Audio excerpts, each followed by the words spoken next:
नमस्कार दोस्तों, माँ सबरी की कथा। बात भगवान राम के जन्म से पहले की है, जब भील आदिवासी कबीले की मुखिया अज के घर बेटी पैदा हुई थी। उसका एक नाम श्रमणा और दूसरा नाम सबरी रखा गया। सबरी की माँ इंदुमती उसे खूब प्यार करती थी। बचपन से ही सबरी पशु पक्षियों की भाषा समझकर उनसे बातें करती और सबरी की माँ उसे देखती तो कुछ समझ नहीं पाती थी।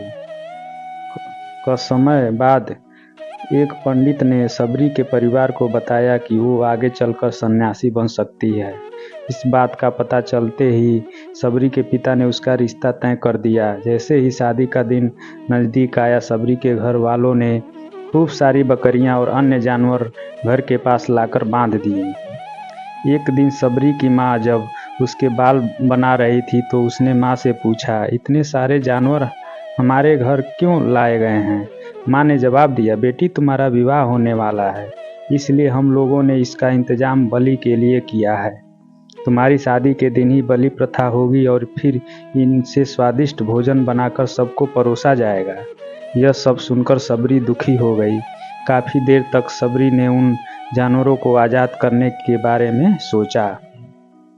सोचते सोचते सबरी के मन में हुआ कि अगर ये जानवर यहाँ नहीं होंगे तो इनकी बलि रुक सकती है। ऐसा नहीं हुआ तो मेरे घर से कहीं चले जाने पर ही यह बलि रुकेगी।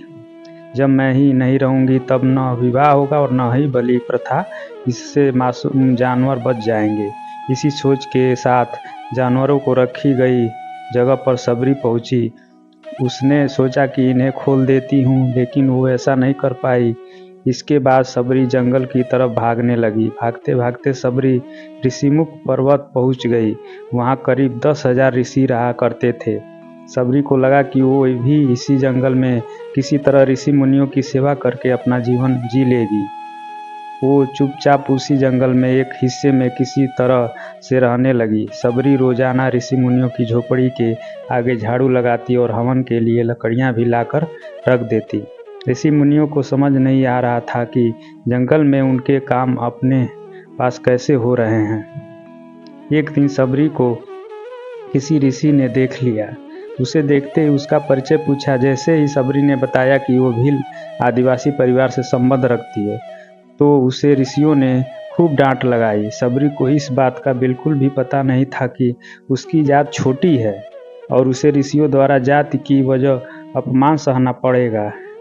इतना सब होने के बाद भी सबरी हर ऋषि मुनि के दरवाजे पहुंचती और उनके आंगन में झाड़ू लगाकर उनसे गुरु दक्षिणा लेने के लिए कहती। हर कोई सबरी को उसकी जात की वजह से अपने आश्रम से भगा देता था। ऐसा होते होते काफी समय बीत गया। उसके बाद सबरी मतंग ऋषि की कुटिया में पहुंची। वहां पहुंचकर मतंग ऋषि को सबरी ने बताया कि वो उनसे गुरु दक्षिणा लेना चाहती है। उन्होंने खुशी खुशी उसे अपने गुरुकुल में रहने दिया और भगवान से जुड़ा ज्ञान देते रहे। सबरी ने भी अपने गुरु मतंज ऋषि की सेवा करने में कोई कसर नहीं छोड़ी। वो गुरुकुल के भी सारे काम करती थी। सबरी से खुश होकर मतंग ऋषि ने उसे बेटी मान लिया था। समय के साथ मतंग ऋषि का शरीर बूढ़ा हो गया। उन्होंने एक दिन सबरी को अपने पास बुलाया और कहा, बेटी मैं अपना देह त्यागना चाह रहा हूँ। बहुत साल हो गए इस शरीर में रहते रहते। सबरी ने दुखी मन से कहा, आपके ही सहारे मैं इस जंगल में रह पाई हूँ। आप ही चले जाएंगे तो मैं जीकर क्या करूँगी? आप अपने संग मुझे भी ले जाइए, मैं भी देह त्याग दूंगी। मतंग ऋषि ने जवाब दिया, बेटी तुम्हें चिंता करने की जरूरत नहीं है। राम तुम्हारी चिंता करेंगे और ध्यान भी रखेंगे। सबरी ने राम का नाम सुनने के बाद पूछा, वो कौन है और उन्हें मैं किस तरह से ढूंढूंगी? मतंग ऋषि ने बताया, राम कोई और नहीं भगवान है। वो तुम्हें सारे अच्छे कर्मों का फल देंगे। तुम्हें उन्हें ढूंढने की कोई ज़रूरत नहीं। वो एक दिन खुद तुम्हें खोजते हुए इस कुटिया में आएंगे और तुम्हें उनके हाथों ही मोक्ष मिलेगा। तब तक तुम इसी आश्रम में रहो। इतना कहते ही मतंग ऋषि ने अपना शरीर त्याग दिया।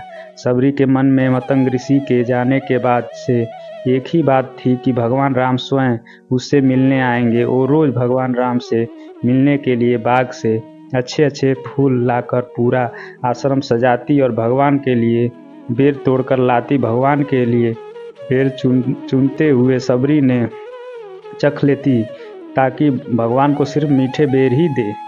रोजाना सबरी इसी तरह भगवान के दर्शन की आस में फूल और बेर इकट्ठा करती रहती।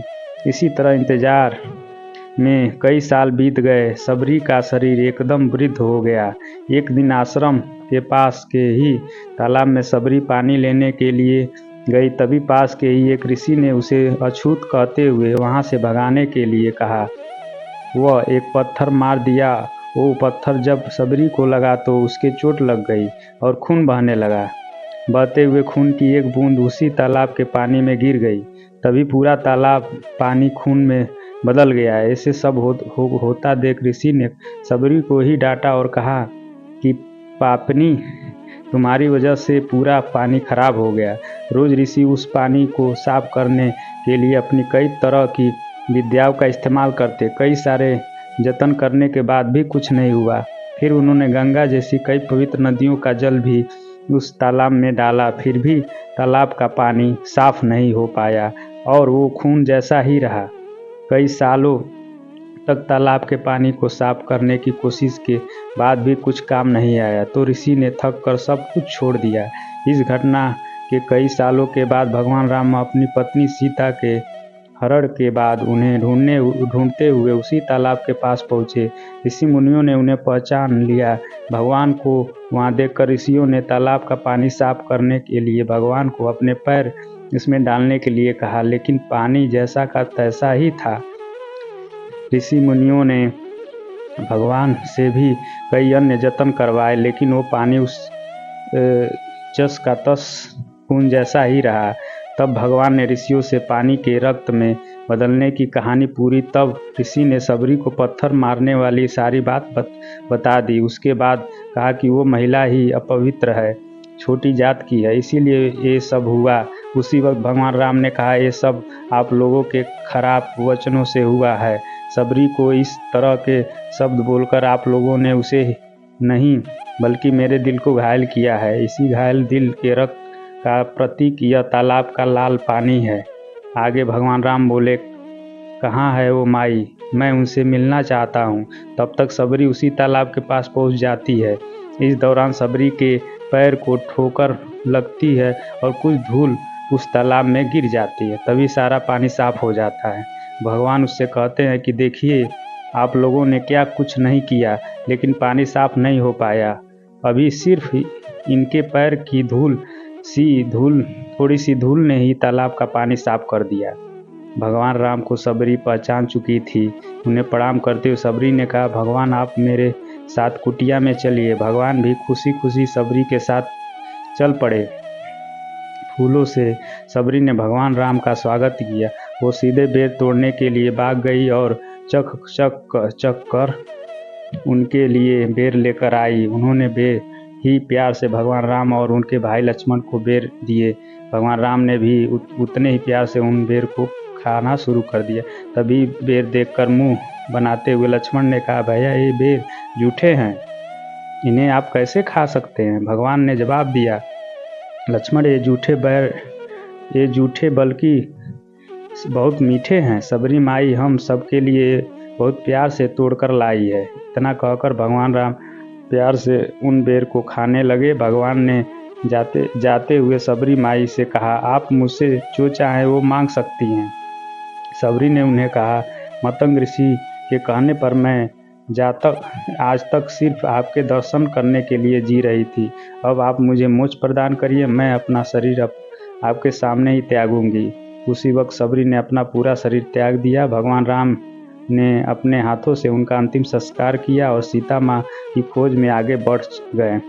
इस तरह से ऋषि मतंग की बात सच साबित हुई और सबरी को भगवान राम के दर्शन भी हुए। तभी से भगवान राम को सबरी के राम भी कहा जाने लगा। कहानी से सीख, सच्ची श्रद्धा हो तो भगवान के दर्शन जरूर होते हैं। कृपया मित्रों, कृपया चैनल को सब्सक्राइब और वीडियो को लाइक और शेयर कीजिए। धन्यवाद मित्रों, बहुत बहुत धन्यवाद आप लोगों का। ऐसे ही प्यार बनाए रखें और मेरे चैनल को प्यार दें।